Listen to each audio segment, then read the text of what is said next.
আসসালামু আলাইকুম বন্ধুরা,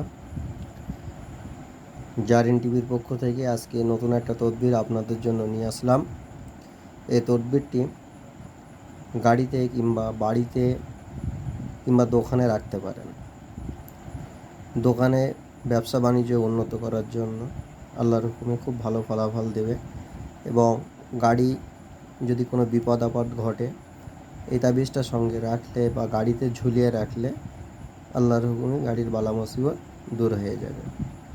এবং বাড়ির ভিতরে ঝোলালে রিজিকের বরকতের কাজ করবে এবং কোনো খারাপ জিন থেকে আল্লাহ হেফাজত করবে। এটি খুব পরীক্ষাকৃত তদবির, আপনারা ব্যবহার করতে পারেন ইনশাল্লাহ। স্ক্রিনশট করেও ব্যবহার করতে পারেন, করে প্রিন্ট আউট করে এটা ঘরে আপনারা ঝুলিয়ে রাখতে পারেন। আর এই ভিডিওটা ভালো লাগলে অবশ্যই শেয়ার করবেন, কমেন্ট করবেন, সাবস্ক্রাইব করবেন এবং চ্যানেলটিকে ফলো করে দিয়ে রাখবেন।